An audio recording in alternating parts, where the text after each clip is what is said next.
Hi St. Andrews, this is Julie Wood, and as always it is my joy to be with you for today's morning moment. I am filming this from my parents' home in South Pasadena, California, underneath their magnificent black mission fig tree.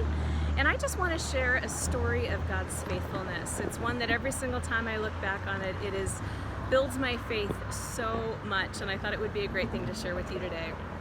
My parents moved here 42 years ago, and this tree we estimate is between 80 and 100 years old, and by one estimation we think that in its prime it produced about 100,000 figs per summer. Well, when we moved in, my dad would come out and he would pick the figs off the tree. He would literally just stand under a branch and pick them like it was a tomato tree in the middle of summer, and he would drop those figs into a green strawberry basket, and then we would sit out on the little strip of lawn out there. I don't know if you can see that. That's the busy street side of my parents' home, and we would sell them at the time in the earliest days for 50 cents a basket. Well, over the very many years, we made so many incredible friends. We had faithful customers who would knock on our door and call and place phone orders. We had chefs who would fly or drive in and put our figs on their menu because they were just that spectacular. And at one point, we met pretty early on. We met a couple named Peter and Chris Geddes. And Peter Geddes owned a printing press in Pasadena.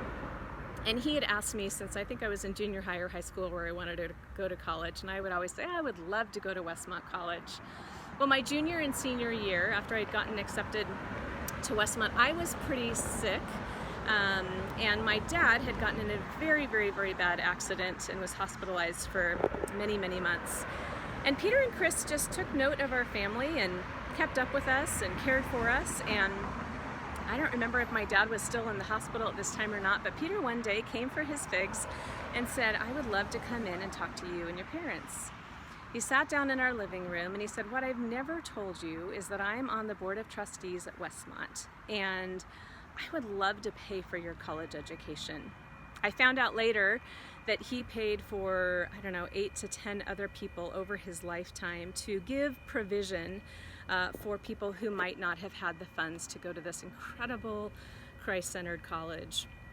Now, my dad was a pastor at a very small church at the time. My mom worked part-time, and we really don't know that I would have been able to go to Westmont. And yet God's provision was so radical, not only in the big ways by Chris and Peter's incredible generosity by paying for my whole college education, but even as 5 and 7-year-old kids, and then for my brother who came along a little bit later as a caboose child of our parents.